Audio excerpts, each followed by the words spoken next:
ایک قائد کے لیے بے قرار ہیں کہ کوئی ایسا قائد مل جائے کہ اس کی اتباع کر کے بکھرے ہوئے امت ایک جھنڈے کے نیچے آ جائے.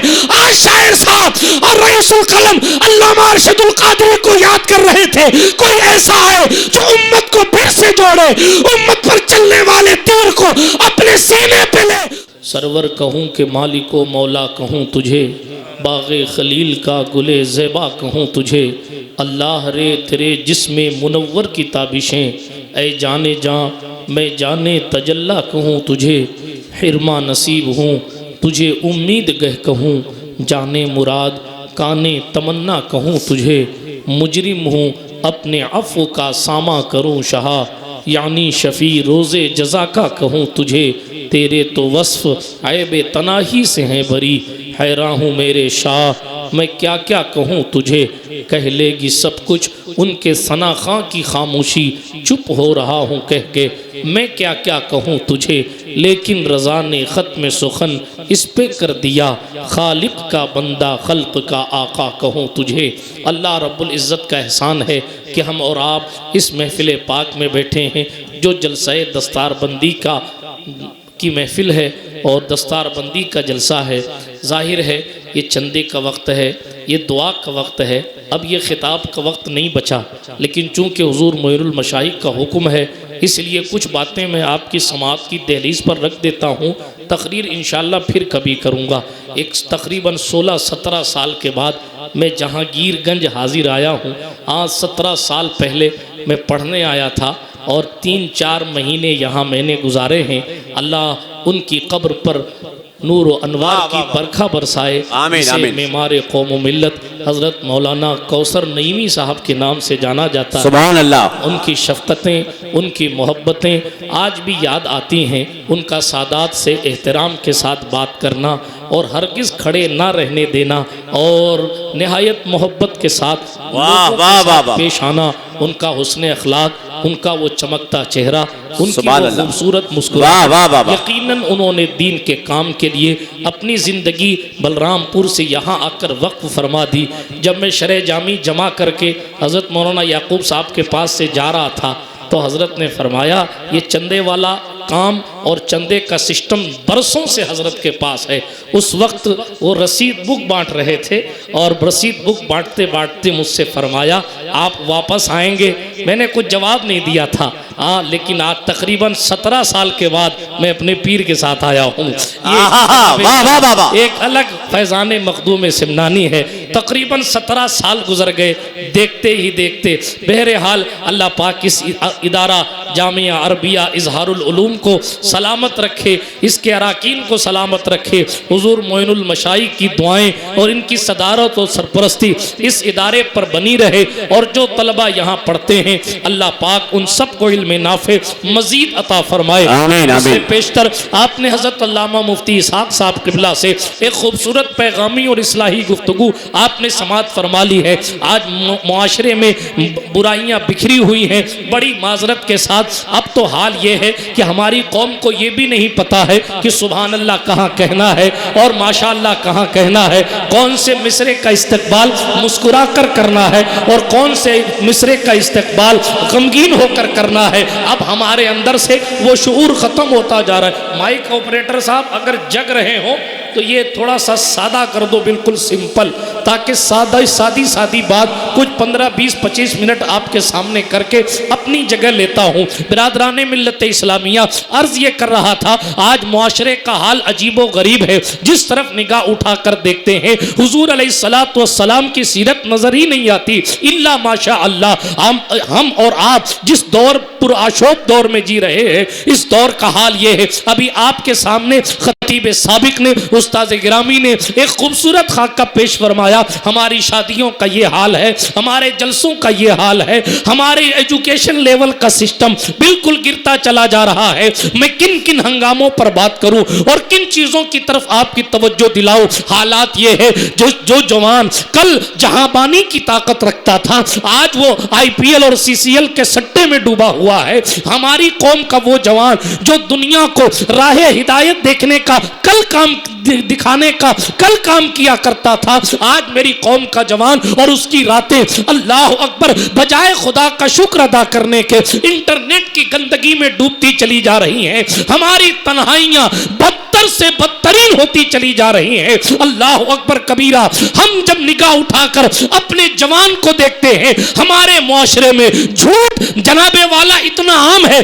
کہ شاید بعض لوگ اس کو گناہ بھی نہ سمجھتے ہوں گے۔ ہمارے معاشرے کا حال یہ ہے کہ نشہ ہماری قوم میں عام ہو گیا، شراب ہماری قوم میں عام ہو گیا، زنا کے مناظر دیکھنا ہماری قوم میں عام ہو گیا۔ بڑی معذرت کے ساتھ حالات اتنے گندے ہوتے جا رہے ہیں کہ گھر کی بیٹیاں بھی گندی نگاہوں سے محفوظ نہیں ہے۔ اللہ اکبر، ان برائیوں کو ختم کیسے کیا جائے، ان تمام برائیوں کو ختم کیسے کیا جائے، ان فسادوں کا قلع کما کیسے کیا جائے، اس معاشرے کو کیسے سدھارا جائے، اس سماج میں تبدیلی کیسے لائے جائے، تو آئیے چلیے 1500 سال پہلے مصطفیٰ جان رحمت، شمع بزم ہدایت، نوشہ بزم جنت، مطلع ہر سعادت، مقطع ہر سیادت، نوبہار شفاعت، تاجدار رسالت، آفتاب نبوت، اور واہنا فدا صلی اللہ علیہ وآلہ وسلم کی پاکیزہ زندگی دیکھیں۔ جب حضور علیہ السلام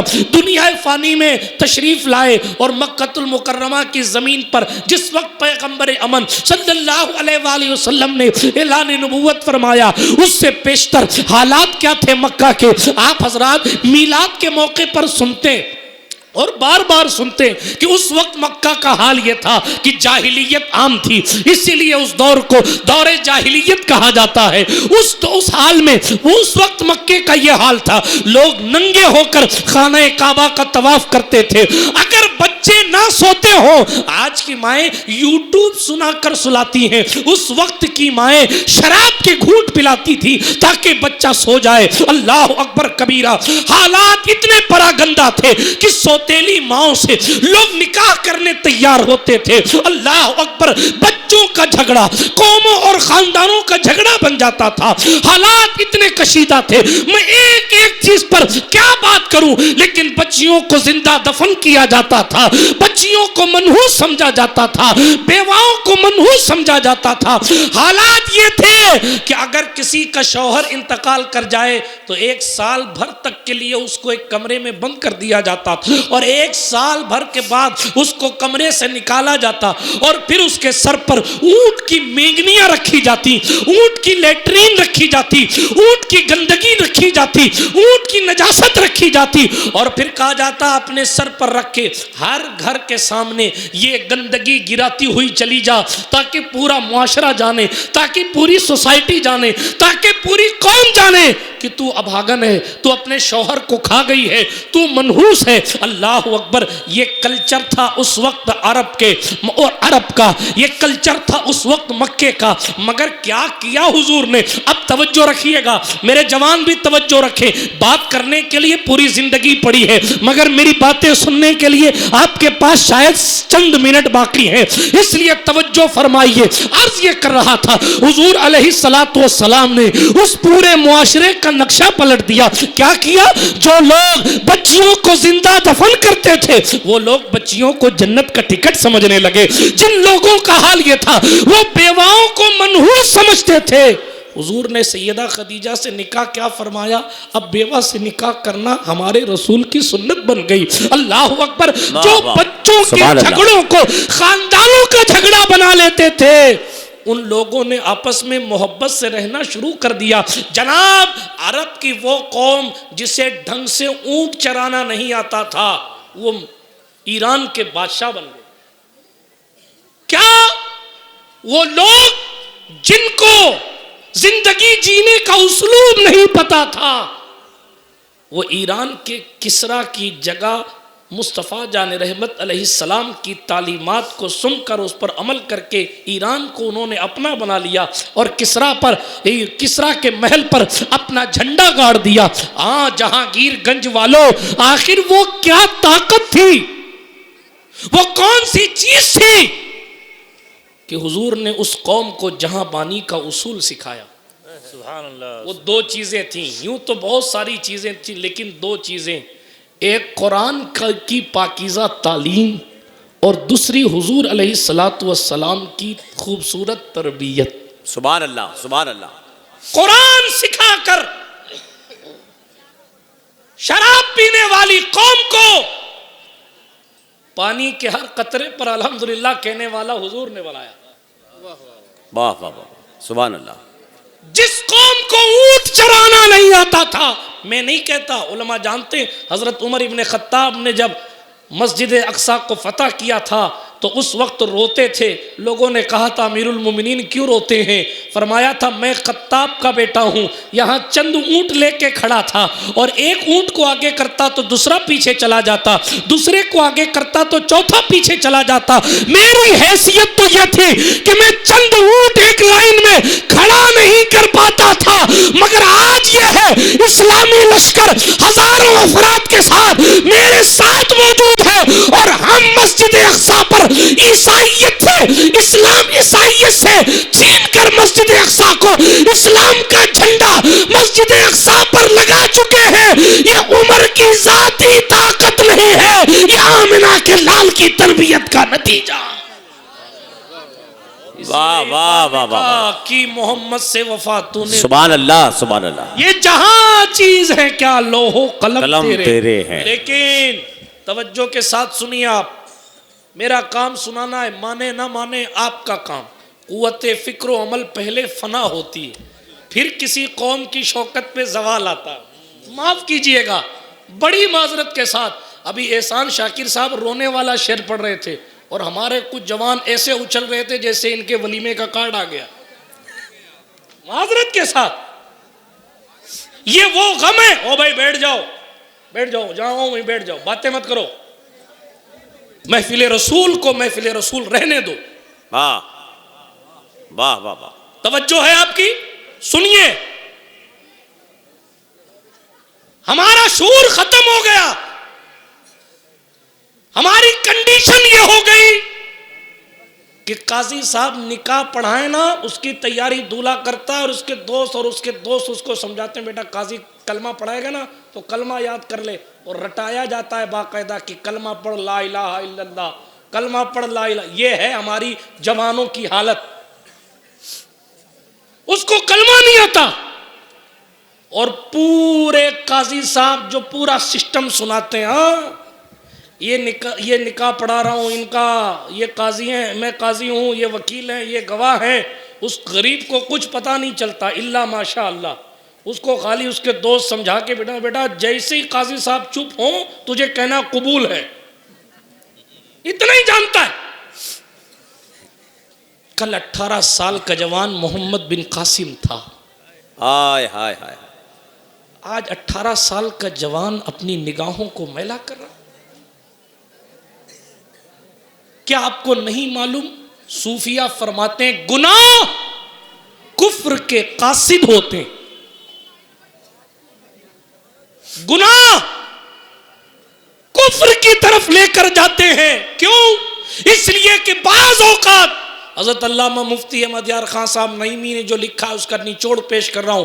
بعض اوقات کیفیت ایسی ہوتی ہے گناہ سے بندہ اتنی محبت کرنے لگ جاتا ہے کہ اس گناہ کو پسند کرنے لگ جاتا ہے اور نہ کر پانے پر اس کے دل میں درد ہوتا ہے، اور جب وہ گناہ کرتا ہے تو اس کو خوشی ملتی ہے، اور وہ گناہ کرتے کرتے اس دہلیز پر پہنچتا ہے کہ گناہ کو گناہ نہیں سمجھتا بلکہ حرام کو حلال سمجھنے لگتا ہے. یوں گناہ کرنا کفر کی طرف لے کر چلا جاتا.